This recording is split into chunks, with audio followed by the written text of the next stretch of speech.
जय भोलेनाथ, जय मां आदिशक्ति। नमस्कार दोस्तों, भक्ति जीवन चैनल पे आप लोग का स्वागत है। आज से कार्तिक स्नान शुरू हो गया है और आज है पहला दिन। तो चलिए सुनते हैं कार्तिक मास महात्म कथा, पहला अध्याय।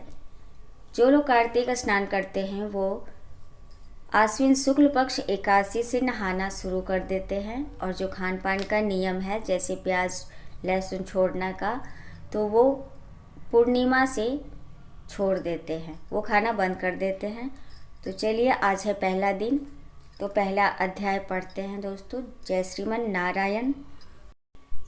नैमिषारण्य तीर्थ में श्री सूत जी महाराज 28,000 सौनकादि ऋषियों से बोले, अब मैं आपके सामने कार्तिक महात्म की श्रेष्ठ कथा सुनाता हूँ, जिसे सुनकर मनुष्य सब प्रकार के पापों से छूटकर वैकुंठ को प्राप्त कर लेता है।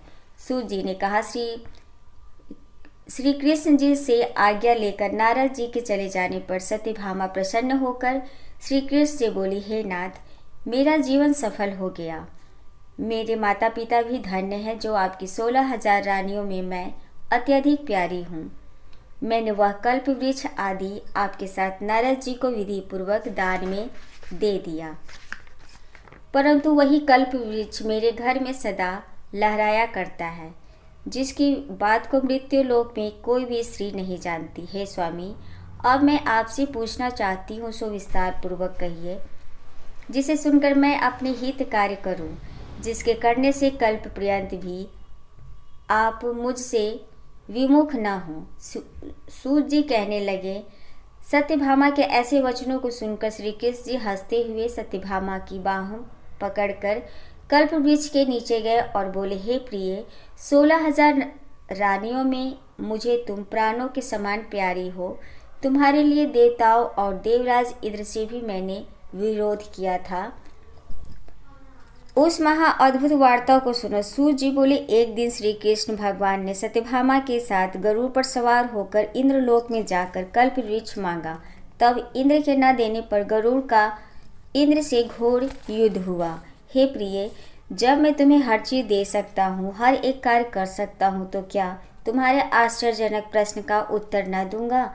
यह सुन सत्यभामा बोली, हे प्रभु, मुझे पूर्व जन्म में मेरा कैसा स्वभाव था, किसकी पुत्री थी, मैंने कौन से दान व्रत या तप नहीं किया जिससे मुझे मृत्यु लोक में जन्म लेना पड़ा, और ऐसे कौन से शुभ कर्म किए कि यहाँ आकर आपकी अर्धांगिनी हुई और आप गरुड़ पर सवार होकर मुझे साथ में लिए इंद्र आदि देवताओं के स्थानों में फिरते हो।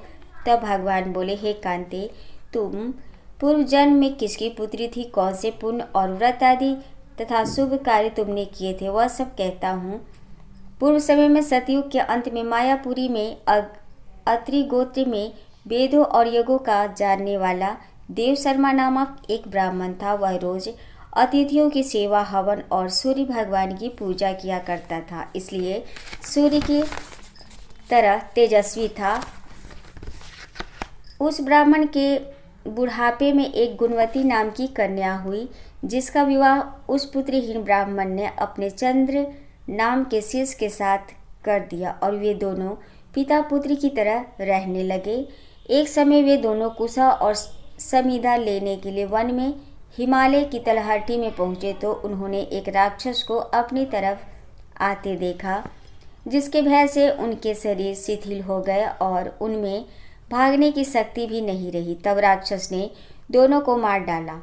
उनके धर्मात्मा होने के कारण मेरे पार्षद उनको बैकुंठ में ले आए। क्योंकि उन्होंने आजीवन सूर्य की पूजा की थी, इसलिए मैं दोनों पर अति प्रसन्न हुआ। जब वे दोनों विमान पर चढ़े हुए सूर्य के समान तेजस्वी, रूपवान, चंदन और माला धारण किए हुए बैकुंठ में आए, तब मेरे पास दिव्य भोगों के भोग भोगने लगे। कार्तिक मास महात्म कथा अध्याय, पहला अध्याय। हरिओम तत्सत।